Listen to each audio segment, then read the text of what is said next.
మరి ఒకసారి మధ్యాహ్న సమయంలో ప్రభు యొక్క బలలో పాల్పొందడానికి పూర్వము మనల్ని మనం పరీక్షించుకొని ఆ యొక్క ప్రభు యొక్క శరీరములో ఆ యొక్క రక్తంలో మనం పాల్పొందడానికై ప్రభు మనకు సహాయం చేయనుగాక. ఉదయకాల సమయంలో మనం చూస్తూ వచ్చిన రీతిగా తెరవబడినటువంటి సమాధి, తెరవబడినటువంటి కన్నులు, హృదయము, మనస్సు, పరలోకానుభవం కలిగి మనము ప్రభువుని ఆరాధించడానికి ప్రభు మనకు సహాయపడతా వస్తున్నాడు. మధ్యాహ్న సమయంలో ప్రభు యొక్క పునరుత్థానములో నీవు నేను ఉండాలంటే ప్రభు ఏ విధంగా అయితే లేపబడుతూ వచ్చినాడో, ప్రభు ఏ విధంగా పరలోకానికి ఆరోహణడుతూ వచ్చినాడో, ఎవరైతే ప్రభు వలె లేవాలని మనం కోరుకుంటా ఉన్నామో వారికి కొన్ని లక్షణాలు ఉంటాయి. ఎవరు తిరిగి లేస్తారు? రండి మనం చూస్తూ వస్తే లూకా రాసిన సువార్త 24వ అధ్యాయం 6వ వచనం. లూకా రాసిన సువార్త 24వ అధ్యాయం 6వ వచనం. ఆయన ఇక్కడ లేడు, ఆయన లేచి ఉన్నాడు. చాలు. సందర్భం ఏంటంటే ఆయన ఇక్కడ లేడు, ఆయన లేచి ఉన్నాడు అంటే తిరిగి లేచాడు. నీవు నేను కూడా తిరిగి లేవాల. ఈ యొక్క తిరిగి లేచే అనుభవము కలిగి ఉండాలని ప్రభు యొక్క కోరిక. అయితే ఆ యొక్క తిరిగి లేచుటలో కొన్ని లక్షణాలు మన జీవితంలో ఉన్నాయా లేదా అని మనల్ని మనం పరీక్షించుకొని ప్రభు యొక్క బలలో పాలు పొందడానికి ప్రభు మనకు సహాయం చేయనుగా. రండి ప్రార్థన చేసుకుందాం.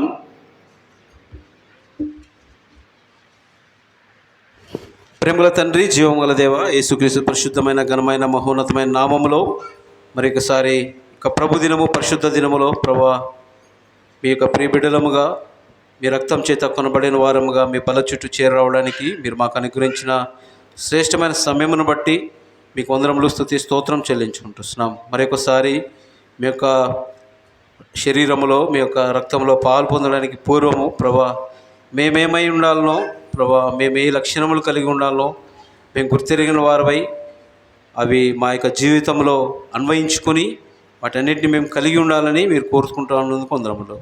ఆ విధంగా మమ్మల్ని మేము పరీక్షించుకొని వ్యక్తిగతంగా ఎవరికి వారంగా మేము పరీక్షించుకొని మీ యొక్క బలలో యోగులుగా పాల్పొందడానికి సహాయం చేయమని ప్రార్థించుకుంటూ వస్తున్నాం. ప్రభా ఇంతవరకు ఆరాధనలో సహాయపడుతూ వచ్చినారు, వందనములు. ప్రభా యొక్క బలలో కూడా మీరే సహాయపడుతురండి. ప్రభా నేను నిలబడేటువంటి నేను కూడా ప్రభా యోగ్యుడను, ప్రభా యోగ్యత లేనటువంటి వాడిని ఒప్పుకుంటూ వస్తున్నాను. మీ ప్రజల మధ్య నిలబడుటకు ఎలాంటి అర్హత, యోగ్యత లేదు, కానీ కేవలము మీ యొక్క కృప ద్వారానే ప్రభా నన్ను నిలబెట్టమని పైనుంచి మీరు నాకు దయచేస్తే తప్ప మీరు మీ నోటికి పూర్గా వాడుకునండి. మీ సిలువ చాటును మరుగుపరచమని మీ ప్రియకుమారుడు మా రక్షకుడైన యేసుక్రీస్తు పరిశుద్ధమైన నామంలో స్తుతించి ప్రార్థించి అడిగి వేడుకొంటున్నాం తండ్రి, ఆమేన్.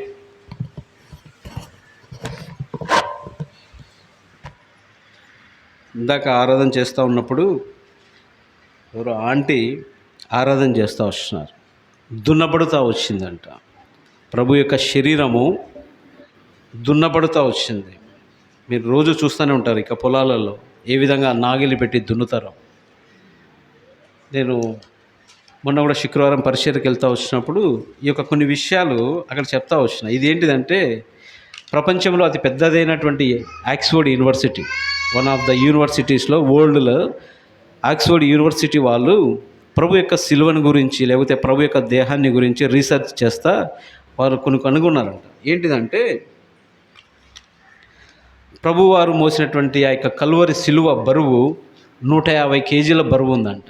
150 కేజీలు సిలువ బరువు. 25 కేజీల బియ్యం మూటేనో లేకపోతే బజారుకి వెళ్తే 5 కేజీలు 10 కేజీలు మూటే మనం ఇంట్లోకి మోసుకొని రావాలంటే చాలా ఆయాసపడతాం, ప్రయాసపడతాం. అబ్బా ఇంత బరువా అంటాం. 25 కేజీల మూట ఆ గేట్ దగ్గర నుంచి లోపల తెచ్చివేయాలంటే లేకపోతే ఇక్కడ ఉన్నాయి మూటలు తెచ్చివేయండి, అంత ఈజీ కాదు. 150 కేజీల బరువు ఉన్నటువంటి సిలువ ప్రభు యేసుక్రీస్తు ప్రభువారు ఉదయకాలం 6 గంటలు మొదలుకొని 9 గంటల వరకు, అంటే దాదాపు 3 గంటలు ఆ యొక్క యెరూషలేము వీధుల గుండా మన నిమిత్తమై మోసుకుంటా వచ్చినాడు. గుర్తెరుగుతావా? 150 కేజీల బరువు సిలువను మోసుకుంటా కింద పడతా లేస్తూ ఉంటే, పడిపోతే ఆ యొక్క దారి మధ్యలో అరిమతయ్య సీమోనును, నువ్వు నైనా మోయిరా, కొద్దిసేపు ఆయనకు రెస్ట్ ఇస్తామన్నారు. అంటే మోయలేక సిలువ భారము, అంత బరువైనటువంటి సిలువ మన నిమిత్తమై మోసుకొని వెళ్తూ వచ్చినాడు యెరూషలేము వీధుల్లో. అంత మాత్రమే కాదంట, ఆ యొక్క పొడవు ఎంత 15 అడుగుల పొడవు, నిలువు కర్ర, అడ్డకర్ర 8 అడుగులు ఉంటుందంట. 15 అడుగుల పొడవు, 8 అడుగుల వెడల్పుతో చేపడినటువంటి ఆ సిలువ యేసుక్రీస్తు వారి శరీరములో, అంటే అరికాలు మొదలుకొని నన్నెత్తి వరకు ఈ యొక్క శరీరములో 5480 గాయాలు అయినాయంట. ఊహిస్తావా? ఒక గాయం అయితే తట్టుకోలేకపోతున్నాం. నాకు ఇక్కడ మోచేతి దగ్గర చర్మం లేసింది. ఏం తగిలిందో ఏమో తెలియటంలా. ఇక్కడ ఇట్లా పెట్టాలంటే కూడా, ఎక్కడ పెట్టినా కూడా నొప్పి వస్తూ ఉంది. ఇంకా దాన్ని బేస్ చేసుకోవటంలా. అంటే ఊరికే చర్మం లేసింది. అంటే స్నానం చేస్తే మళ్ళీ అది ఇట్లా ప్రెస్ చేస్తే కానీ కాటన్ పెట్టి నీరు కారుతూ ఉంది. అంటే ఒక చిన్న గాయానికే నువ్వు నేను విలువిల్లాడి తల్లడిల్లిపోతామే. యొక్క ప్రభువారి యొక్క శరీరములో 5480 గాయాలు, ఒక వీపు మీదనే 150 గాయాలంట.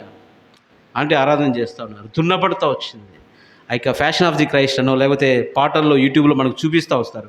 కొరడాతో ఇట్లా కొడతా ఉంటే ఆ నాగలి మీరు చూస్తారు కదా, పొలాలు దున్నే నాగలి ఇట్లా ఉంటుంది, పొలాన్ని ఇట్లంతా దున్నుతూ వస్తారు.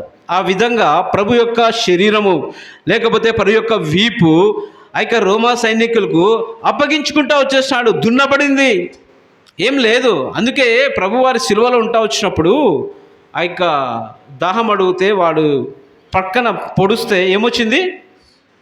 నీరు వచ్చింది. అంటే ఇంకా లేదు, రక్తం లేదు, శరీరంలో కారిపోతా వచ్చింది. ఆ యొక్క యెరూషలేము వీధుల గుండా ప్రభు యొక్క శరీరం, ప్రభు యొక్క రక్తము నా పాపం నిమిత్తమై ధారలుగా కార్చుకుంటా వచ్చేసినాడు. ఇంకా ఒక్క చుక్క కూడా లేదంట, ఇంకా నీరు కారింది. ఆ యొక్క శరీరము ప్రభు యొక్క తలలో పెట్టిన ముళ్ళ కిరీటములో 17 ముళ్ళు గుచ్చుకున్నాయంట. ఇట్లా 17 ముళ్ళులు. ఒక ముళ్ళు గుచ్చుకొని తల్లడిల్లిపోతాం. అబ్బా ఇంత నొప్పి అంటాం. నేను చిన్నగా ఉంటున్నప్పుడు 7th క్లాస్ చదివేటప్పుడు ఏదో గుర్చుకుంది నా కాలుకు ఆడుకుంటూ ఉంటే. నేను స్పోర్ట్స్ ఎక్కువ ఇంట్రెస్ట్, యూనివర్సిటీకి కూడా ఆడుతూ వచ్చినాను గేమ్స్. ఆ గుచ్చుకుంది, ఏం గుచ్చుకుందో తెలీదు. దాదాపు 3 months ఆ పెయిన్ ఉండేది. హాస్పిటల్కి వెళ్ళి ఇంజక్షన్ వేయించుకొని అంతా చేసేవాడిని. 3 months నేను హాస్పిటల్కి వెళ్ళి రావడంలో డాక్టర్లకు విసుగొచ్చి, ఏమి రా నువ్వు ఇక్కడ రారానైనా బాబు అని ఒక చిన్న థియేటర్స్ ఉంటాయి కదా, ఆపరేషన్ ఓటీ థియేటర్లో పడుకోబెట్టి మత్తు ఇంజక్షన్ కాలుకి ఇచ్చి, ఆ దోసకాయ ఉప్పు ఎట్లా కాయంతట్లో ఒక ఉప్పు ఎట్లా కోస్తామో అట్లా కోసి ఇంత చిన్న చిలుంబట్టిన మేకు తీసేసుకొని బయటకు వచ్చి, ఇదో మీ వాడు బంగారు దాచిపెట్టుకున్నాడు ఇన్ని రోజులు.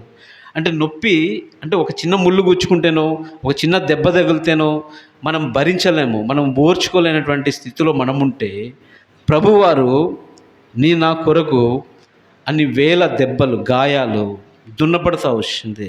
మనం గుర్తెరుగుతామా? ఇదంతా ఎందుకంటే మన పాపముల ద్వారా మనకు రావాల్సిన శిక్ష అంతటిని తండ్రి అయినటువంటి దేవుడు తన ప్రియకుమారుని మీద ఎందుకు ఇదంతా చేయాల్సి వచ్చిందంటే, ఆదికాండం 1వ అధ్యాయంలో ఒక మాట ఉంటుంది, మనము వెళ్ళి మన స్వరూపమందు కేవలము నిన్ను నన్ను దేవుడు తన స్వరూపంలో సృష్టించుకున్న కారణాన్ని బట్టి మాత్రమే తండ్రి తన ప్రియకుమారుని భూమి మీదకి పంపిస్తూ వచ్చినాడు. మన పిల్లలకి ఏదైనా అయితే తల్లిదండ్రులుగా మనము వెళ్తాం ముందుకి. వాడికి ఏదైనా మనం చేయాలంటే మనం ముందుండి నడిపించేవారంగా, మన ముందుండి చేసేవారంగా. ఏదైనా తప్పు జరిగితే మనం ముందు ఉంటాం తల్లిదండ్రులుగా. అలానే మనము ఆదాము మనం చూస్తూ వచ్చాం కదా, తూర్పు దేశమున ఒక తోటను వేసి, అంటే తూర్పు దిక్కున వేశాడు ఏదోని తోటలో. ఆదాము తప్పు చేస్తూ వచ్చినాడు, చనిపోతూ వచ్చినాడు ఆత్మీయంగా. తత్కారణాన్ని బట్టి యేసుక్రీస్తు తండ్రి అయిన దేవుడు తన ప్రియకుమారుని ప్రవీణేశ్వక్రీస్తు వారిని కూడా ఆ యొక్క తూర్పు దిక్కున పుడతా వచ్చింది నక్షత్రం. తూర్పుననే ప్రభు కూడా మరణించాల్సి వచ్చింది. ఎక్కడైతే మరణం ఉందో అక్కడ విజయాన్ని దేవుడు తీసుకుని వచ్చిన వాడుగా ఉంచున్నాడు. మధ్యాహ్న సమయంలో ఇంకా నువ్వు రక్షణ అనుభవంలో లేకుండా ఉంటే, ఏ విధంగా ప్రవీణేశ్వక్రీస్తు ప్రభువారు ఇద్దరి దొంగల మధ్యన, అంటే సమానమైనటువంటి దూరంలో ఆయన సిలువ వేయబడుతూ వచ్చినాడు. ప్రేమతో ఆహ్వానిస్తూ ఉంచున్నాడు. ఇద్దరిని ఆహ్వానించాడు. ఇద్దరు వింటూ ఉన్నారు. ఇద్దరు ఇద్దరు వ్యక్తులు, ఇద్దరు దొంగలు వింటా ఉన్నారు ప్రభుని ఏం చేస్తా అనేది, ప్రభుని దూషించేది ఇద్దరు అనుభవిస్తూ ఉన్నారు. కానీ ఒక దొంగ ప్రభుని దూషిస్తూ ఉన్నాడు, మొదటి దొంగ.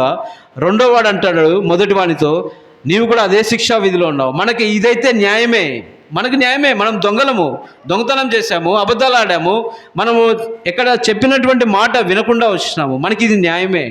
కానీ అంటే విత్ ఇన్ మినిట్స్లో, ఆ అవర్ బేసిస్లో 2 గంటలు 3 గంటల లోపల ప్రభువారి దగ్గర నిలవబడితే ఒక మనిషి కూడా ప్రభు ఏంటిదో గుర్తెరిగి రక్షణానుభవంలోకి వస్తున్నాడు. ఎన్ని సంవత్సరాలు అయింది ఇంకా నువ్వు మందిరానికి రాబట్టి? ఎన్ని సంవత్సరాలు వాక్యం వింటా ఉన్నాం? ఎంతమంది దైవజనులు ఇక్కడ నుంచి వాక్యం వినిపిస్తూ ఉన్నారు? ఇంకా నువ్వు రక్షణానుభవంలోకి వచ్చినావా లేదా? ప్రభువును నీ సొంత రక్షణగా అంగీకరించకుండా ఉంటే, మనం ఇందాక చూస్తూ వచ్చినాం, ఆయన ఇక్కడ లేడు, ఏమంటానట, లేచి ఉన్నాడు. లేచి ఉన్న అనుభవంలోనికి నేను ఉండాలని ప్రభు యొక్క ఆశ. ఆ అనుభవంలోనికి రావాలని, ఆ అనుభవంలో ఉన్నటువంటి లక్షణాలు నా జీవితంలో కలిగి ఉండాలని ప్రభు కోరుతూ ఉంటున్నాడు. అలాంటి లక్షణాలు లేకపోతే ఆయన లేచిన అనుభవము నాలో లేకుండా ఉంటే ప్రభు యొక్క శరీరంలో, ప్రభు యొక్క రక్తంలో ఎలాగూ నేను పాలు పంచుకొచ్చుకోగలము? రండి మనం చూస్తూ వస్తే గన మత్తయి రాసిన సువార్త 25వ అధ్యాయంలో ఒక ఉపమానం ఉంటుంది 10 మంది కన్యకల గురించి. ఆ యొక్క 10 మంది కన్యకలలో ఎంతమంది ఎత్తబడుతూ వచ్చినారు? 5 మంది ఎత్తబడుతూ వచ్చినారు. అంటే ఎవరు తిరిగి లేస్తారు, లేకపోతే ఎవరు తిరిగి లేచే అనుభవంలో ఉంటారంటే 5 మంది మాత్రమే. 10 మంది కన్యకలు వచ్చినారు. గుర్తుపెట్టుకోండి, సంఘం అంతా ఇంతమంది ఉన్నాము, ఇంతమందిలో ఎంతమంది ఎత్తబడతామో నాకు తెలియదు. నేను ఎత్తబడతాననేది కూడా నాకు డౌట్ అన్నట్లుగా ఉంటుంది కొన్ని సందర్భాలను చూస్తే. ఎక్కడో ఒక చోట తప్పిపోయే వారంగా ఉంటాం. కానీ ప్రభు ఇక్కడ బల్ల దగ్గరికి వచ్చినప్పుడు, అందుకే తను తాను పరీక్షించుకొని, ఎవరికి వారు, నీవు నన్ను నేను పరీక్షించుకొని, గత వారంలో లేకపోతే సంవత్సరాలలో, సంవత్సరం వెంబడి సంవత్సరములు చూస్తూ వచ్చినాను వాక్యం. యెహోవా దయచేయు రక్షణను మీరు చూచెదరు, భయపడకుడి, జయడీయకుడి. దేవుడు సంఘానికి అనుగ్రహించిన వాగ్దానము.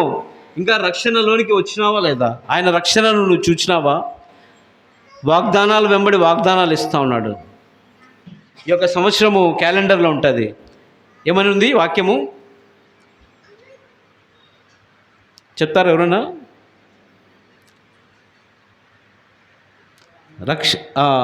సంవత్సరమును దయాకిరీటముగా అనుగ్రహించిన వాడుగా ఉంటున్నాడు. సంవత్సరాలు వెంబడి సంవత్సరాలు దేవుడు నీకు దయాకిరీటంగా, దయతో, కృపతో మనకు అనుగ్రహిస్తూ ఉంటే, మనము మన ఇష్టానుసారంగా లోకంలో అంతా తిరిగి, మన ఇష్టానుసారంగా మన వ్యాపకాలతో ఉండి, దేవుని మందిరానికి, దేవునికి వాక్యానికి ఇవ్వాల్సినటువంటి స్థానాన్ని మనం ఇవ్వకుండా ఆదివారం ఒక్కరోజు వచ్చి ప్రభువా అని ప్రార్థన చేస్తే సరిపోదు. ఎత్తబడలేము ప్రభు యొక్క రాకడలో. ఎవరు ఎత్తబడతారంటే 10 మంది కన్యకలు ఆ యొక్క పెళ్లి కుమారుడు వస్తానని అందరూ సిద్ధపడుతూ వచ్చినారు. అందరి దగ్గర డ్యూటీలు ఉన్నాయి, అందరివి వెలిగింపబడుతూ ఉన్నాయి. కానీ ప్రభు వచ్చిన సమయానికి 5 మంది మాత్రమే సిద్ధంగా ఉన్నాయి, 5 మంది మాత్రమే ఎత్తబడుతూ వచ్చినారు. ఈ 10 మందిలో నువ్వు ఉన్నావేమో, 5 మందిలో ఉంటారా? వాళ్ళ 5 మందిలో లేకపోతే విడవబడతావు, జాగ్రత్త. ఎత్తబడే వారి లక్షణాలు ఏంటిదంటే, రండి మనం చూస్తూ వస్తే యోహాను రాసిన సువార్త 6వ అధ్యాయం 4వ వచనం.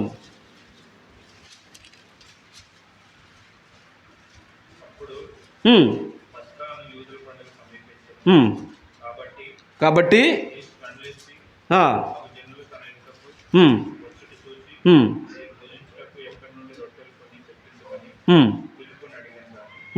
క్షమించండి, 40వ వచనం, 6వ అధ్యాయం 40వ వచనం.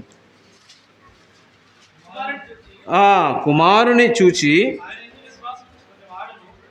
ఆయన యందు విశ్వాసముంచు ప్రతివాడును నిత్య జీవం పొందుటయే నా తండ్రి చిత్తము. ఇది మనకు కావాల్సింది. అంత్యదినమున నేను వానిని లేపుదును. కుమారుని చూచి ఆయన యందు విశ్వాసముంచు ప్రతివాడును, విశ్వాసముంచే ప్రతి వాడు ఆయన యందు విశ్వాసం ఉంచుతా రావాల. అప్పుడు నువ్వు అంత్యదినాల్లో లేపబడతావు. ఆయన యందు విశ్వాసం లేకుండా మన ఇష్టానుసారంగా లోకంలో తిరిగి ప్రభువా అంటే రాదు, ఎత్తబడలేము.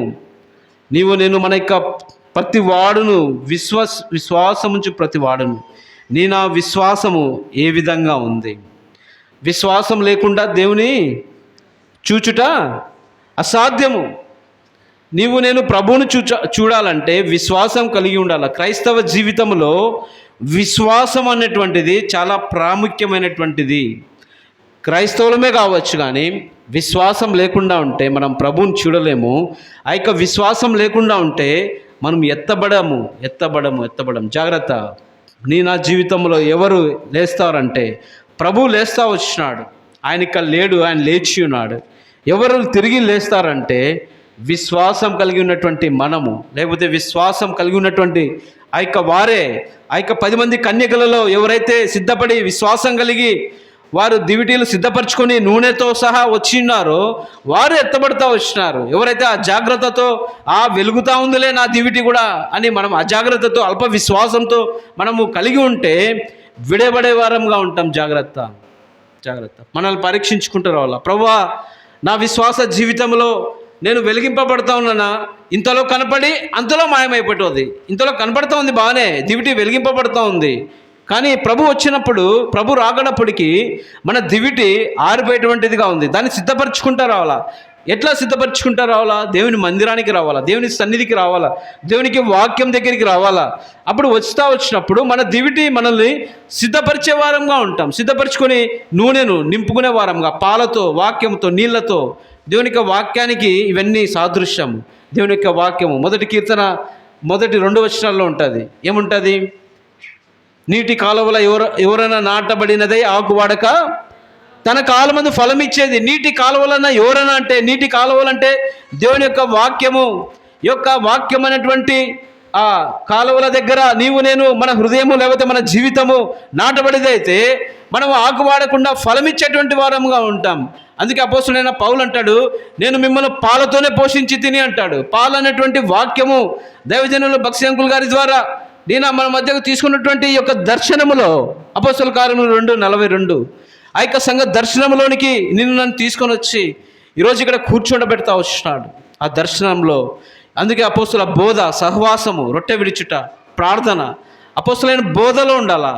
సహవాసంలో మనం నిలిచి రావాలా. ఎప్పుడైతే మనం సహవాసంలో నిలిచి ఉంటామో, మనం ఒక వాక్యములో నిలిచి వస్తామో, అప్పుడు ఎత్తబడే వారంగా ఉంటాం. మన యొక్క దివిటి వెలిగింపబడేటువంటిదిగా ఉంది. మధ్యాహ్న సమయంలో ప్రియమైన జనమ, నీ యొక్క దివిటి వెలిగింపబడుతూ ఉందా, లేకపోతే ఆరిపోయినటువంటిదిగా ఉందా? మనం పరీక్షించుకోవాలని ప్రభు సెలవిస్తూ ఉంటున్నాడు. రండి మనం చూస్తూ వస్తే గన ప్రకటన గ్రంథం 16వ వచనంలో ఒక మాట ఉంటుంది, తన వస్త్రమును కాపాడుకొనువాడు ధన్యుడు అని. మన వస్త్రాన్ని, మన యొక్క రక్షణ అనే వస్త్రాన్ని మనం కాపాడుకుంటూ రావాలి. అంటే జాగ్రత్తగా చూసుకుంటూ రావాలి. మన యొక్క దివిటి వెలిగింపబడతా రావాలి. ప్రభు రాకడ వరకు, ప్రభు వచ్చేంత వరకు నా దివిటిని వెలిగించేదిగా. మన రక్షణ వస్త్రాన్ని సాతానుడు దొంగలించాలని వాడు గర్జించు సింహం వల్లే ఉంటాడు. ఎన్నో అగ్నిబాణాలు వేస్తూ ఉంటాడు. మన వస్త్రాన్ని కాపాడుకునేవాడు ధన్యుడు. నీవు నేను మన యొక్క వస్త్రాన్ని కాపాడుకోవాలని అంటాడు. అందుకే యెహోవా ధర్మశాస్త్రములు దివారాత్రములు ధ్యానించేవాడు ధన్యుడు అంటాడు. ఎప్పుడైతే ఇక వాక్యాన్ని మనం ధ్యానిస్తా, మన హృదయంలో పెట్టుకుంటా వస్తామో, మనం ధన్యులముగా మనం తీర్చబడతా వస్తాం. అందుకే ఆ కీర్తనకారుడు అంటాడు 119, 165 వచనంలో, నీ ధర్మశాస్త్రమును ప్రేమించే వారికి ఏముంటుంది చెప్పాలా? నెమ్మది ఉంటుంది. నా జీవితంలో వాక్యంకి కలిసినటువంటి స్థానము మనం ఇవ్వడము. అందుకే వాక్యాన్ని చదువుకుంటా రావాలా. ద్వితీయోపదేశకాండము 6వ అధ్యాయంలో ఒక మాట ఉంటుంది, 6వ వచనంలో చూడండి ఒకసారి. ద్వితీయోపదేశకాండము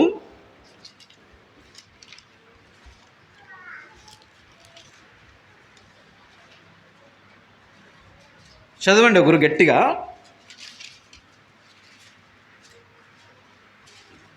ద్వితీయోపదేశకాండము 6వ అధ్యాయం 6వ వచనం, నేడు నేను నీకు ఆజ్ఞాపించు ఈ మాటలు నీ హృదయములో ఉండవలెను, నీవు నీ కుమారులకు వాటిని అభ్యసింపజేసి నీ ఇంట కూర్చుంటున్నప్పుడును, త్రోవను నడిచినప్పుడు, పండుకున్నప్పుడును, లేచినప్పుడును వాటిని గూర్చి మాట్లాడవలెను, సూచనగా వాటిని నీ చేతికి కట్టుకొనవలెను. ఏంటిదంటే ఆజ్ఞలు, దేవుని యొక్క వాక్యాన్ని నా జీవితములో మన హృదయములో ఉంచుకోవాలంట. ఎప్పుడైతే హృదయంలో ఉంచుకుంటామో అది మనల్ని కాపాడేదిగా. మన హృదయంలో, అందుకే నీ ధర్మశాస్త్రంను ప్రేమించే వారికి నెమ్మది. దేవుని వాక్యాన్ని మనం ప్రేమిస్తా రావాలా, లేకపోతే దేవుని సన్నిధిని నేను ప్రేమించే వారంగా ఉంటా రావాలా. అప్పుడు మన హృదయంలో నెమ్మది ఉంటుంది, శాంతి ఉంటుంది, సమాధానం ఉంటుంది. మన జీవితంలో, లేకపోతే వ్యక్తిగత జీవితంలో, కుటుంబ జీవితంలో శాంతి లేదు, సమాధానం లేదంటే మనం దేవునికి వాక్యానికి స్థానం ఇవ్వడం లేదు. దేవుని యొక్క వాక్యము నా హృదయంలో లేదు అంతే. ఇంకా మనము అపజయాలు మన జీవితంలో ఉన్నాయా, మన జీవితంలో ఫెయిల్యూర్స్ ఉంటే, మన స్టడీస్లో కానీ, మనం పనిచేసే చోట, మనం ఎక్కడైతే ఉన్నాం అక్కడ మన అపజయం ఉందంటే మన జీవితంలో, మన హృదయంలో దేవునికి వాక్యం లేదు అని అర్థం అంతే. ఎప్పుడైతే మన హృదయంలో దేవుని వాక్యం ఉంటుందో నెమ్మది ఉంటుంది, శాంతి ఉంటుంది, సమాధానం ఉంటుంది. దేవుని జన్మ మధ్యాహ్న సమయంలో నువ్వు లేపబడాలంటే నీ విశ్వాస జీవితంలో, నీ యొక్క క్రైస్తవ జీవితంలో, క్రైస్తవ జీవితం సౌభాగ్య జీవితమా అనుకుంటానావా? సౌభాగ్య జీవితం అని చరణంలోకి తెలుస్తుంది. ఏముంది బ్రదర్ చరణము చూడు. క్రైస్తవ జీవితం సౌభాగ్య జీవితం పల్లవే, కిందికి వస్తే ఉంటుంది అసలైన కథ. క్రైస్తవ జీవితం సౌభాగ్యంలే, వెళ్ళిపోవచ్చులే, ఏమంటారు పూల బాట వేస్తారనుకుంటున్నావేమో. కాదు, అంత ఈజీ కాదు క్రైస్తవ జీవితం అంటే. మన విశ్వాస జీవితంలో ఎన్నో ఉంటాయి. అందుకే వాడు సాధారణ అగ్ని బాణాలు వేసేది, అవన్నీ ఎదుర్కొంటా పోలా. ఏముంది ఫస్ట్ చరణంలో? చరణం చూడు. కష్టములు వచ్చినా, నష్టములు వచ్చినా, కష్టాలుంటాయి, నష్టాలుంటాయి.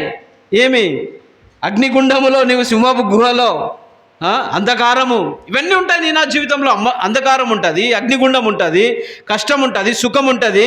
క్రైస్తవ జీవితం అంటే అంత ఈజీ కాదు. విశ్వాస జీవితం అంటే అంత ఈజీ కాదు. అబ్రహాము విశ్వాసులకు తండ్రిగా పిలువబడతా వచ్చాడు. ఆ యొక్క విశ్వాసుల జాబితాలో ఎందుకు ఉంటా వచ్చాడంటే, ఆ యొక్క ఆదికాండము మనం చూస్తూ వస్తే, నువ్వు చూపించే దేశానికి పో అంటాడు. ఎక్కడికి చూపిస్తాడో తెలియలా. నేను కడపలో బస్ ఎక్కి కాజీపేటకి టికెట్ అంటే ఇస్తాడు. ఎక్కడికి పోవాలో నేను చెప్పకపోతే ఎవడు టికెట్ ఇవ్వడు. నా ఊరికి బస్సు అంటే టికెట్ అంటే ఎవడు ఇవ్వడు, దిగరానైనా పిచ్చోడు అంటారు. అంటే అబ్రహామును పిలిచినప్పుడు ఎక్కడికి పిలిచినాడో, ఎక్కడికి పంపిస్తున్నాడో తెలియలా. అది విశ్వాసం అంటే. అలాంటి విశ్వాసం కలిగి ఉన్నాడు కాబట్టి అతను విశ్వాసులకు తండ్రిగా తీర్చబడతా వచ్చినాడు. అందుకే అదే హెబ్రీయులకు రాసిన పత్రిక 11వ అధ్యాయం 6వ వచనంలో మనం చూస్తే, విశ్వాసం లేకుండా దేవునికి ఇష్టమైనట అసాధ్యము. విశ్వాసం లేకుండా దేవుని చూడడం అసాధ్యము. విశ్వాసం లేకపోతే దేవుని చూడలేము, దేవునికి ఇష్టంగా కూడా ఉండలేము. నా క్రైస్తవ జీవితంలో విశ్వాసం అనేటువంటిది చాలా ప్రాముఖ్యత. ఈ యొక్క విశ్వాస జీవితాన్ని మనం ఎప్పుడైతే కలిగి ఉంటామో నువ్వు కూడా లేపబడే వారంగా ఉంటాం, లేపబడే జాబితాలో మనం కూడా ఉంటాం. అంత మాత్రమే సరిపోలా, విశ్వాసం ఒకటే సరిపోవడంలా, ఇంకా చాలా ఉన్నాయి దీనిలో చూసుకుంటా పోతే. విశ్వాసం గురించి చూసుకుంటా పోతే విశ్వాసం, అందుకే అంటాడు 3వ యోహాను రాసిన పత్రికలో ఉంటాడు, ప్రియుడా నీ ఆత్మ వర్ధిల్లుచున్న ప్రకారం నువ్వు అన్ని విషయములలో వర్ధిల్లుము. నీ యొక్క ఆత్మ వర్ధిల్లుచున్న ప్రకారం అన్ని విషయాలలో విశ్వాసంలో అయితేనేమి, నీ యొక్క రక్షణ విషయం కాపాడుకునే విషయంలో, రక్షణ వస్త్రాన్ని కాపాడుకునే విషయంలో, అన్ని విషయంలో మనము జాగ్రత్తగా ఉండాలి, వర్ధిల్లే వారంగా ఉండాలి. ప్రభు యొక్క, అందుకే ఆకు వాడక తన కాలం ముందు ఫలమిచ్చు చెట్టు వలె నేను ఉండాలని ప్రభు యొక్క కోరిక. ఉన్నామా? లేకపోతే ఆ అంజూరపు చెట్టు వల్లే ప్రభు వారు మార్గాన్ని వెళ్తా అంటే ఒక అంజూరపు చెట్టుని చూస్తూ వచ్చాడంట. బాగా ఉంది చెట్టు, ప్రభు ఆకలి కొంటా వచ్చినాడు. నా జీవితం కూడా ప్రభు చూస్తూ వచ్చినప్పుడు, ఆకలి కొంటా వచ్చినప్పుడు ఫలాలు చూసేవాడుగా ఉంటాడు. నా జీవితంలో ఆత్మీయమైనటువంటి ఫలాలు లేకపోతే ఎండిపోయేటువంటి స్థితిలోకి మనం వెళ్ళిపోయే వరంగా ఉంటాం. ఆ యొక్క చెట్టు తిరిగి సాయంకాలం వచ్చినప్పుడు ఏమైపోయింది? ఎండిపోతూ వచ్చింది. పచ్చగా ఉంటాం, చూసేదానికి పచ్చగానే ఉంటాం. ఇతరులు మనల్ని చూస్తూ వచ్చినప్పుడు అబ్బా వీళ్ళు చాలా మంచి క్రైస్తవులు అంటాం. 10 మంది కన్యకలు చూస్తాం, దివిటీలు వెలుగుతూ ఉన్నాయి. కానీ ప్రభు దృష్టికి, లేకపోతే ప్రభు వచ్చినప్పుడు మన దివిటి ఆరిపోయేటువంటిదిగా ఉంటుంది. ప్రభు వచ్చినప్పుడు మన జీవితంలో ఫలభరితమైనటువంటి జీవితం ఉండదు, ఫలాలు ఉండవు ఆత్మీయటువంటి జీవితంలో, లేకపోతే మన విశ్వాస జీవితంలో. అందుకే విశ్వాసం గురించి అంటాడు, మీరు విశ్వాసములో స్థిరులను కదలని వారే ఉండాలంటాడు. నిలకడగా ఉండండి అంటాడు విశ్వాసములో. నీ యొక్క విశ్వాస జీవితంలో, లేకపోతే నీ యొక్క క్రైస్తవ జీవితంలో, విశ్వాసంలో నువ్వు నిలబడి ఉన్నావా? నువ్వు స్థిరంగా ఉన్నావా? ఎక్కడైనా పడిపోయినటువంటి స్థితిలో ఉంటే ప్రభు బల అదే నన్ను హెచ్చరిస్తూ ఉంది. విశ్వాస జీవితంలో ఎక్కడైనా నిలబడి తప్పిపోయిన వారంగా ఉంటే మనల్ని పరీక్షించుకొని ఆ యొక్క బలలో పాలు పొందాలని ప్రభు మనల్ని హెచ్చరిస్తూ ఉంటున్నాం. అందుకే 2 తిమోతి పత్రికలు అంటాడు 4వ అధ్యాయం 7వ వచనంలో, విశ్వాసమును కాపాడుకొంటిని అపొస్తలుడైన పౌలు అంటాడు. ఆ విధంగా నా విశ్వాసము ఈ యొక్క లోక యాత్రల్లో మనం కాపాడుకుంటా రావాలని ప్రభు యొక్క కోరిక. రండి మనం రెండోదిగా చూస్తే, మొట్టమొదటిగా విశ్వాసం గలవారు తిరిగి లేస్తారు. రెండవదిగా ఎవరంటే లేసేది 1 కొరింథీయులకు రాసిన పత్రిక 15వ అధ్యాయం 51వ వచనం.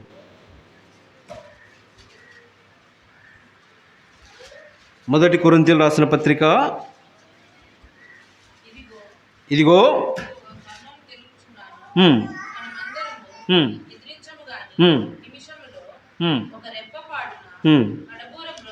కడబూర మ్రోగగానే మనమందరము బూర మ్రోగగానే అప్పుడు మృతులు అక్షయులుగా లేపబడుదురు. బూర మ్రోగగానే అంటే ఒక స్వరం వినపడుతుంది, అంటే బూర మ్రోగినప్పుడు లేపబడతారు, అక్షయులు లేపబడతారు. అప్పుడు మృతులు అక్షయులుగా అంటే దేవుని యొక్క స్వరము వినేవారంగా ఉండాలి. ఆ బూర శబ్దము నేను వినకపోతే, దేవుని యొక్క స్వరము మనం వినకపోతే లేపబడము, అంతే, మృతులుగానే ఉంటారు. నా జీవితంలో దేవుని యొక్క స్వరాన్ని వినేటువంటి వారంగా ఉన్నామా? చిన్ననాడే 1 సమూయేలు గ్రంథంలో మనం చూస్తూ వస్తే సమూయేలు ఆ యొక్క దేవుని యొక్క స్వరాన్ని వినగలుగుతూ వచ్చినాడు. అంతవరకు దేవుని స్వరం ఎవరు వినలా. అక్కడ ఆ యొక్క మందిరంలో ఏలీ ఉంటారు, వాళ్ళ కుమారులు ఉంటా వచ్చారు, కానీ సమూయేలు మాత్రమే దేవుని యొక్క స్వరాన్ని వినేవాడుగా ఉంటున్నాడు. నా జీవితంలో దేవుని స్వరము మనం వింటా ఉన్నామా? ఆ వినగలిగేటువంటి వారముగా ఉంటే మనం ఎత్తబడతాం. అందుకే అంటాడు బూర మ్రోగినప్పుడు మృతులు అక్షయుగా, అంటే వినాల. బూర మ్రోగినప్పుడు ఆ స్వరాన్ని నేను వినాల. అది యూట్యూబ్లో నేను ఒక మెసేజ్ వింటా, బక్సీ అంకుల్ గారి గురించి వింటా వచ్చాను. ఆంటీకి తెలుసు, ఎందుకంటే అక్కడ ఆంటీ వాళ్ళు అక్కడ హెబ్రోన్లో ఉంటా వచ్చినారు. బక్సీ అంకుల్ గురించి నా వ్యక్తిగతంగా అయితే నేను ఎక్కడ ఆయన మర్చిపోకూడదు. అందుకు బైబిల్ పల్లవి ఎక్కడిపోయినా నేను ఎందుకు పాడేదంటే, ఆ దైవజనుల ద్వారా వచ్చినటువంటి క్రమము, ఆ క్రమంలో నేను ఉండాలని మా యొక్క కోరిక.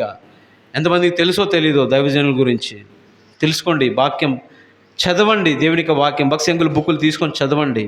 ఎడ్లకు కాళ్ళు జారాయి అనే ఒక బుక్ రాస్తూ వచ్చినారు కొంతమంది దైవజనులు. బక్సీ అంకుల్ గారి సందేశాలు, ఆర్ఆర్ రాజామణి అంకులు చెన్నై 1940 సంవత్సరంలో అక్కడ సంఘ పెద్దలుగా ఉంటా వచ్చినారు. వాళ్ళు ఎడ్లకు కాళ్ళు జారాయి. ఎందుకు జారాయి కాళ్ళు జారుతూ వచ్చినప్పుడు ఏం జరిగింది? నా జీవితంలో కూడా కాళ్ళు జారితే మనకు మరణం సంభవిస్తూ వస్తుంది. దావీదు తీసుకొని మందసాన్ని తీసుకొని వస్తూ వచ్చినప్పుడు ఎడ్లకు కాళ్ళు జారినాయి. దేనికి జారినాయి అంటే, ఉజ్జా దాన్ని పట్టుకుంటూ వచ్చాను. దాన్ని తీసుకొని రావాల్సిన విధానములో దావీదు తీసుకొని రాలేని కారణాన్ని బట్టి యాజకులు మాత్రమే తీసుకొని రావాల్సినటువంటి మందసాన్ని ఇష్టానుసారంగా తీసుకొని వస్తే మరణం సంభవిస్తుంది. నా జీవితంలో కూడా ఏదైతే దేవునికి చేయాలనో, దేవుని స్వరాన్ని వింటా వచ్చినప్పుడు మనం కూడా మన కాలు జారకుండా క్రీస్తు అనే బండ మీద మనం నిలబడిన వారంగా ఉంటాం. కాలు జారితే జాగ్రత్త, మరణం అంటే మరణం వచ్చిందంటే ఏదో శారీరకంగా వస్తుందని కాదు, ఏదో జరుగుతుంది, ఏదో మన జీవితంలో నష్టమో లేకపోతే కష్టమో, ఇవన్నీ బాధో ఇబ్బందో జరుగుతూ వస్తుంది. అప్పుడు మళ్ళీ మనం ప్రభు దగ్గరికి వస్తాం. అంతవరకు రాకుండా ఉన్నప్పుడే ఈ యొక్క దేవుని స్వరాన్ని వినేదాని గురించి అంకుల్ వాళ్ళు మెసేజ్లో బక్సీ అంకుల్ గురించి చెప్తా వచ్చినారు. బక్సీ అంకుల్ ప్రార్థన చేసుకుంటా ఉంటే దేవుడు మాట్లాడుతూ వచ్చినాడంట, బక్సీ నువ్వు వెళ్ళి ఒక పలానా సహోదరికి 5 రూపాయలు ఇవ్వాలన్నారంట. 5 రూపాయలు ఇవ్వంటే, ప్రభువా బాగానే చెప్పినావు, నువ్వు ఇప్పుడు 5 రూపాయలు నేను ఎక్కడి నుంచి తీసుకొని రావాలా? నాకే గతి లేదు, నా దగ్గర ఏమీ లేదే అంటే, దేవునికి వాక్యానికి దైవజనులు విధేయత చూపించి వెళ్ళిపోయేటువంటి వాడంట. దేవుడు మాట్లాడినాడు, నువ్వు 5 రూపాయలు పలానా సహోదరికి ఇవ్వాలని. చూడండి, ఆ దైవజనుడు వెళ్తూ ఉంటే మార్గంలో నడుచుకుంటా కరెక్ట్గా ఆయనకి 5 రూపాయలు దొరికిందంట.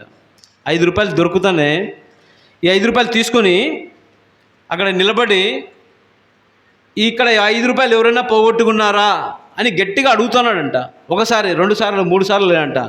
ఎవరు పట్టించుకోవట్లే, మాది కాదు అని వెళ్ళిపోతూ ఉన్నారంట. ఇప్పుడు ఎవరికి ఇవ్వాలా దైవజనుడు?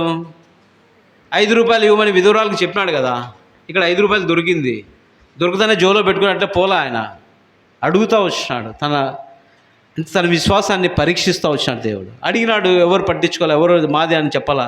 వెళ్ళిపోయి ఆ యొక్క స్త్రీకి ఆ డబ్బులు ఇచ్చేటప్పుడు అనిందంట, ఆ ఆంటీ అనిందంట, దైవజనుడా దేవుడు నీతో పంపిస్తాడని నిన్న రాత్రే నా భర్త చెప్పాడని చెప్పిందంట. చూడండి ఎట్లుంటుందో. దేవుని స్వరము వినేటువంటిది వారికి దేవుడికి చేసేటువంటి కార్యాలు.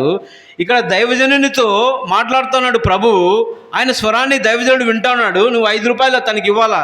దేవుని స్వరాన్ని వినేవారంగా నేను ఉండాలని ప్రభు యొక్క కోరిక. ఎక్కడ వినాలా? వాక్యం చదవాలా. దేవుని యొక్క వాక్యం దగ్గరికి మనం వచ్చినప్పుడు దేవుని వాక్యం ఎప్పుడైతే నేను చదువుతామో దేవుని స్వరాన్ని వినేవారంగా ఉంటాం. లేకపోతే ఇక్కడ నుంచి నిలబడి సేవకులు పెద్దలైనటువంటి వారు దేవుని యొక్క వాక్యాన్ని చెప్తారు. తద్వారా దేవుడు నీతో నాతో మాట్లాడేవారిగా ఉంటాడు. వినాల వాక్యం, దేవుని యొక్క వాక్యం, లేకపోతే దేవుని స్వరాన్ని మనం వింటాం దేవుని వాక్యం చదువుట ద్వారా. అందుకే నీ ధర్మశాస్త్రాన్ని ప్రేమించాలి, ఆయన వాక్యాన్ని చదువుతా ఎప్పుడైతే. అందుకే ద్వితీయోపదేశ కాండంలో దేవుడు ఆ యొక్క ఇశ్రాయేల్ ప్రజలకు ఆజ్ఞల్లో ఒక ఆజ్ఞగా దాన్ని అనుగ్రహిస్తూ వచ్చినాడు.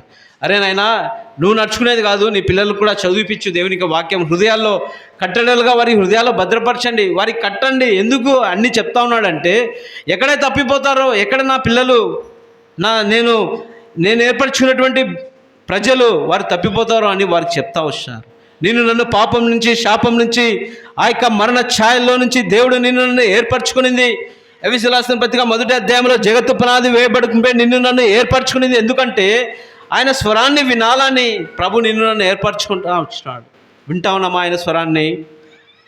ఆయన స్వరాన్ని వినేవారంగా ఉన్నామా? వినేవారంగా ఉంటే ఎత్తబడతావు, లేకపోతే విడబడేవారంగా ఉంటాం. ఆ దైవజనుడు బక్సి అంకుల్ గారు ఆ 5 రూపాయలు తీసుకొని ఆమెకి ఇస్తానే ఆమె అనిందంట ఈ మాట. దైవజనుడా, వారి భర్త చనిపోయినాడంట. చనిపోయి అన్నాడంట, ఏం లేదే, నాకు ఏం లేదు, నేనేం చేయాలా, ఈ పిల్లలకి ఏం అన్నం పెట్టాలా, ఏం తినాలా మేమంటే, లేదు రేపు ఉదయకాల సమయంలో దైవజనుడు బక్సింగ్ గారు వచ్చి నీకు 5 రూపాయలు ఇస్తాడని చెప్పాడంట. ఇది విశ్వాసం అంటే. ఆయన స్వరాన్ని ఇక్కడ ఆమె వినింది, దేవుని యొక్క స్వరాన్ని దైవజనుడు విన్నాడు, వినిపోయి ఇచ్చినాడు. అది విశ్వాసం. అలాంటి విశ్వాసము కలిగి మనం జీవించాలా. అలాంటి విశ్వాసము మనం కలిగి ఉంటే ఎత్తబడతాం. దేవుని స్వరాన్ని వినగలిగిన వారమైతేనే ప్రభు యొక్క రాకడలో నేను ఎత్తబడే వారంగా ఉంటాం. ఉందా అలాంటి విశ్వాసము? దైవజనుడికి ఉన్నటువంటి విశ్వాసము. లేకపోతే మన పూర్వీకులు సంఘం ఎట్లా వచ్చింది మిడుతూరు వరకు, ఎంతమంది ప్రయాస, ఎంతమంది దైవజనులు ఎన్నిసార్లు సువార్తలకు వెళ్తే ఇట్లా పోతా వచ్చారంట. కాజీపేట గుండా, మైదుకూరు గుండా దైవజనులు బక్సి అంకుల్ గారి. అందుకే చదువుతారు వాళ్ళ బుక్కులు. ఊరికే రాలా, ఏదో మనం ఇక్కడ కూర్చొని మనము ఇక్కడ వెళ్ళిపోయి ప్రార్థన చేసుకొని పోతాం అనుకుంటున్నామేమో. ఎంతోమంది ప్రయాస క్రయం చెల్లిస్తూ వచ్చినారు. ఆ యొక్క ఎడ్ల కాళ్ళు జారాయి అనే బుక్ చదువుతూ వస్తే 1939-40 ఆ దశకంలో దైవజనులు ఆ యొక్క హెబ్రోన్కు మద్రాసు పట్టణానికి పరిచర్యకు వెళ్తూ వచ్చినప్పుడు ఏం లేదంట, ఎంతో క్రయం చెల్లిస్తూ వచ్చినారు. ఎంతటి విశ్వాసం అంటే, అప్పుడే బక్సి అంకుల్ గారి ద్వారా ఒక 5-10 మంది ఫింగర్స్ మీద ఉంటారంట భక్తులు. దేవుని యొక్క వాక్యాన్ని విని దేవునికి ఆ యొక్క క్రమంలోకి వచ్చినటువంటి వారు ఆ యొక్క మిషనరీస్లోంచి పక్కకు వచ్చేసి, లేకపోతే మిషన్ కాంపౌండ్ నుంచి పక్కకు వచ్చినటువంటి వారు. దైవజనుడు ఇంకా కొద్దిమంది సహోదరులు పలవరపు కొండల మీదకి ప్రార్థనకి వెళ్తే, విశ్వాసం గురించి చెప్తా ఉన్నాను, ప్రార్థనకి వెళ్తే ఇక్కడ ఒక విశ్వాసి అప్పుడే రక్షింపబడ్డాడు, అప్పుడే ప్రభుని గురించి తెలుసుకున్నారు. విశ్వాసి యొక్క భార్య చనిపోయిందంట. చనిపోయి ఇట్లా పెడితే ముందర చూసేదానికి వస్తూ ఉన్నారంట. వీరు ఆ యొక్క మిషన్ కాంపౌండ్ నుంచి పక్కకు వచ్చేసినారు, ఉద్యోగాలు వెళ్ళిపోయినాయి. ఇప్పుడు అక్కడ పూడ్చడానికి స్థలం కావాలా, అంత మిషన్ వాళ్ళ చేతిలో ఉంటుంది. ఇప్పుడు ఎవరి వాళ్ళ స్థలము? ఆ భార్యకి ఈ దైవ సేవ ఈ యొక్క విశ్వాసి ప్రార్థన చేసుకుంటా ఉన్నారంట. వాళ్ళేమో అక్కడ ఉన్నారు కొండ మీద, పలవరు కొండల మీద, ఇతనేమో ఉన్నారు. అందరూ వచ్చి చూసిపోతా ఉన్నారు. చూసిపోయే వాళ్ళే ఉంటారు అంతా. మనల్ని ఆదరించి ప్రేమించి ఏం చేసేవాళ్ళు ఎవరు ఉండరు. సాయంకాలమున వీరు ఏవైతే మిషన్ కాంపౌండ్ ఉన్నారో ఆ పాస్టర్ కూడా వచ్చినాడంట. పాస్టర్ వస్తే చూసిపోతాంలే, మన దగ్గర ఇన్ని సంవత్సరాలుగా పనిచేస్తూ వచ్చినారు కదని చూసిపోతే దానికి వస్తే, అప్పుడు ఈ విశ్వాసి పాట పాడుతున్నాడంట.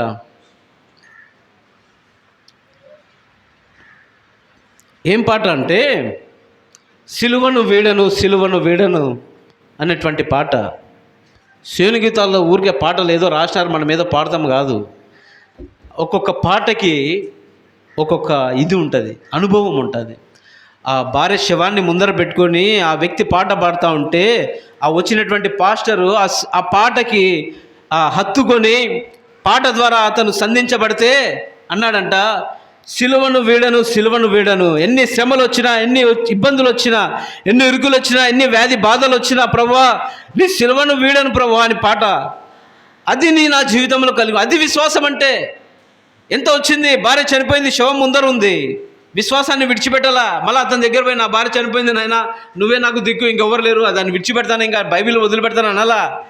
ఎన్ని ఇబ్బందులు వచ్చినా, ఎన్ని ఇరుకులు వచ్చినా, ఎన్ని వ్యాధి బాధలు వచ్చినా, నా జీవితంలో ఈ యొక్క సిలువను పట్టుకొని ప్రభువును పట్టుకొని వెళ్ళిపోతా రావాలా.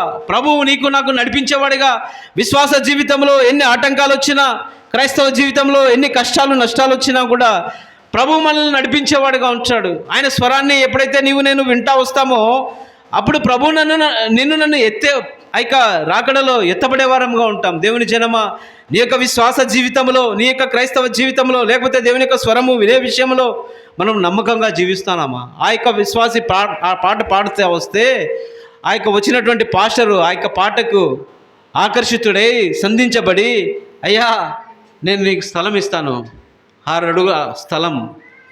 ఆ పాటకు ఇది వచ్చినటువంటి పాటలు అంత ఈజీగా రాలా. ఇంకొక పాట ఉంటుంది, ఇది అంటే నేను ఏమి పెద్ద బోధకుని కాదు ఇక్కడ మీకు చెప్పేంత. దీన్ని యూజ్ చేసుకోవాలా, యూటిలైజ్ చేసుకోవాలా. అనవసరమైన వాటికి మనం వాడుకుంటా వస్తే మొబైల్ ఏదో కాలాన్ని వ్యర్థం చేస్తారు. యూట్యూబ్లో కొట్టండి, వస్తుంది దైవజనుని గురించి. ఎట్లా వచ్చినాయి శివుని గీతాలు అంటే, నా సర్వమైన ప్రభు అర్పించుకుందు నీకై, ఇట్లనే కూర్చొని ఉంటానంట. కూర్చొని పాటలు పాడి ఆదివారం ఆరాధన అయిపోతానే కానుకలు వేసే సమయం వస్తుంది కదా. కానుకలు వేసే సమయం వచ్చినప్పుడు కానుకలు వేస్తూ ఉన్నారంట. అందరూ వేస్తూ ఉంటే వెనకాల మధ్యలో ఒక వ్యక్తి కూర్చొని ఉన్నాడు.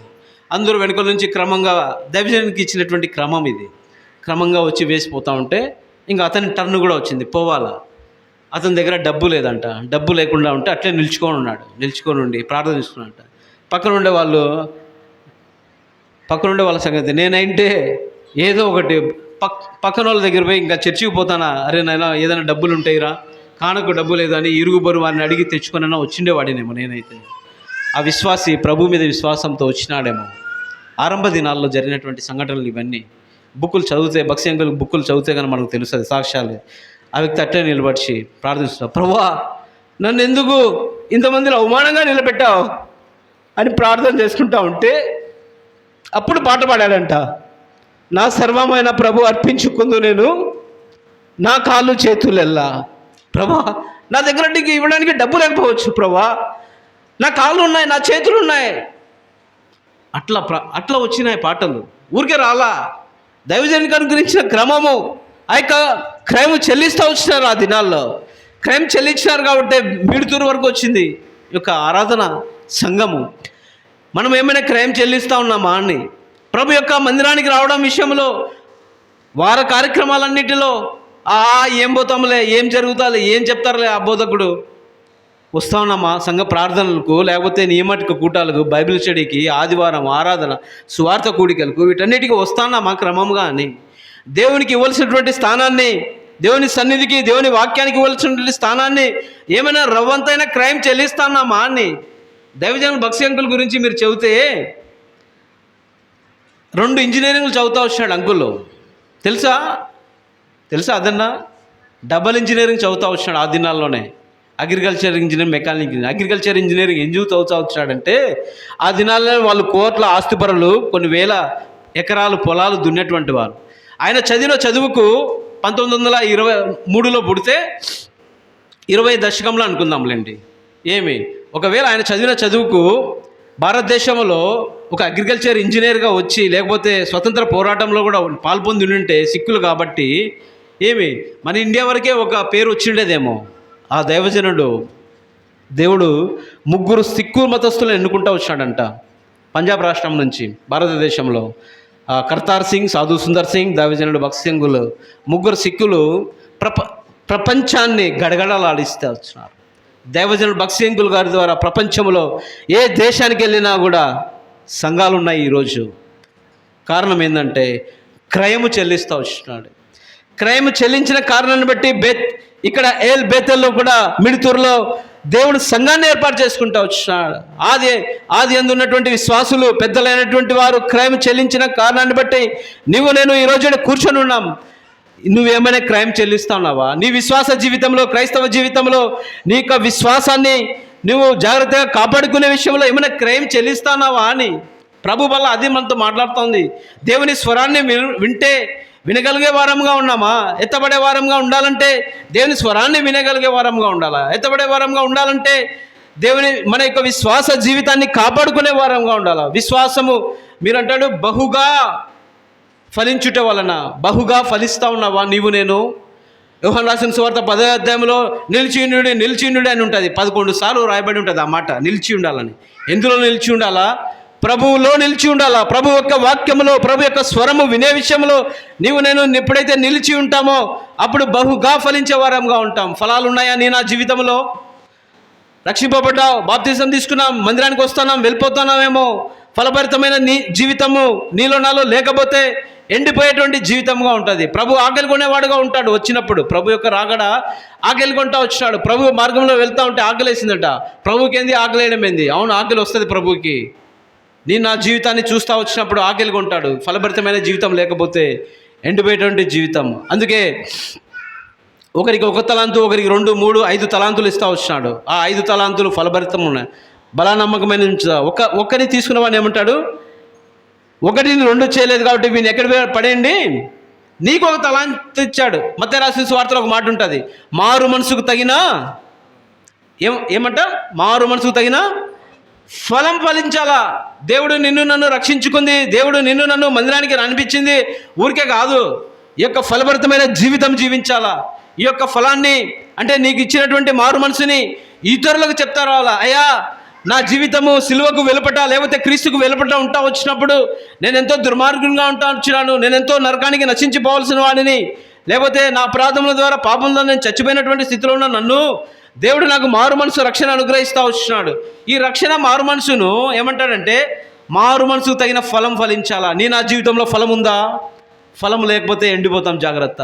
అంజూరపు చెట్టు ఎండిపోతా వచ్చింది. నా జీవితంలో ఆకు వాడక తన కాలమందు అంటే మన కాలమందు మనం ఫలాన్ని ఇచ్చేవారంగా ఉండాలా. ఫలభరితమైన జీవితం నీలో నాలో ఉందా?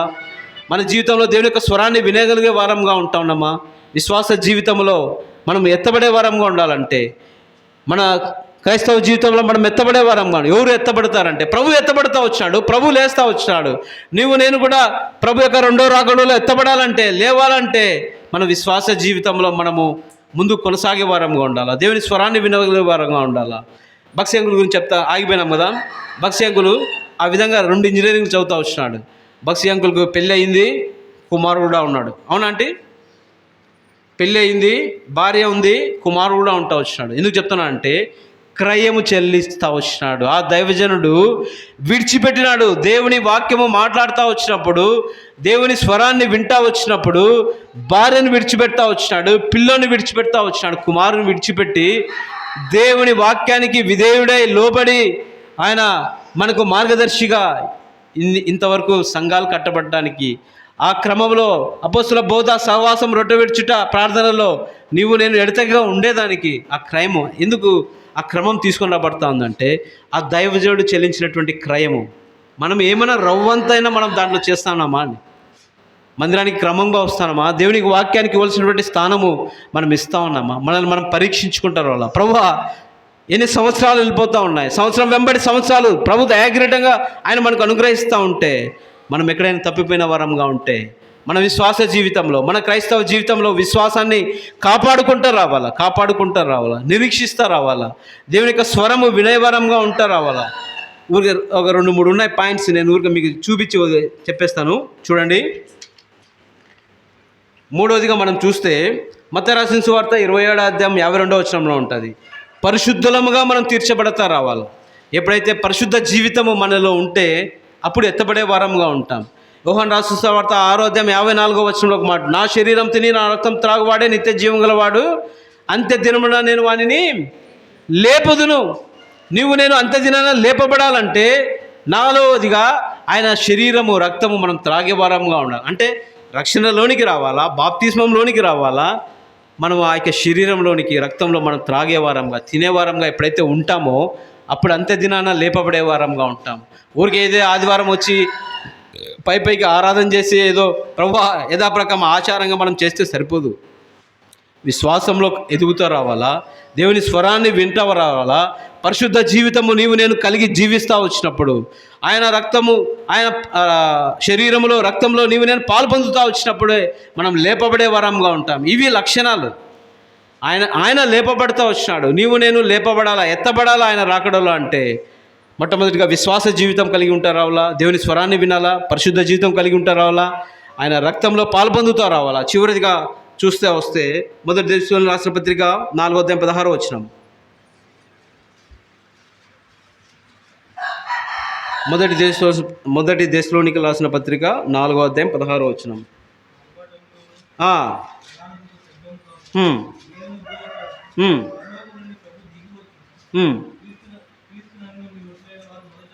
క్రీస్తు నందుండి మృతులైన వారు మొదట లేతురు. క్రీస్తు నందుండి అంటే క్రీస్తుల్లో ఉంటారు రావాలా. నీవు నేను ఎక్కడ ఉండాలంట? క్రీస్తుల్లో ఉంటారు రావాలి. అందుకే యోహాను రాసిన సువార్త 15వ అధ్యాయంలో ఏమని ఉంటుందంటే 7వ వచనంలో, నా యందు మీరును మీ యందు నా మాటలను నిలిచి ఉండిన ఎడల మీకేది ఇష్టమో అడుగుడి. ఎప్పుడు అడగాలంట? ఎప్పుడు అడగాల? నా యందు మీరును మీ యందు నా మాటలను, నా యందు మీరు ఉండాలా, ప్రభువుల్లో ఉండాలా. ప్రభువులో ఉన్న తర్వాత ఏముండాలా? మీ యందు నా మాటలు ఉండాలా. అంటే మనలో ఏముండాలా? మనము ప్రభువులో ఉండాలా. మనలో ఏముండాలంటే ప్రభు యొక్క వాక్యం ఉండాలా. అప్పుడు మీకేది ఇష్టమో అడుగుడి. నీ ఇష్టం వచ్చింది అడుగు, ఇంకా ఏం అవసరంలా. అంటే అప్పుడు మనకి ఇష్టం వచ్చిందంటే మనం ఏదంటే అప్పుడు అడగము, దైవికంగానే అడుగుతాము, అంతే కదా. ప్రభు వాక్యం మనలో ఉన్నప్పుడు అప్పుడు ఏమంటాడంటే మీకేది ఇష్టమో అడుగుడి, అప్పుడు మీకు అనుగ్రహింపబడును.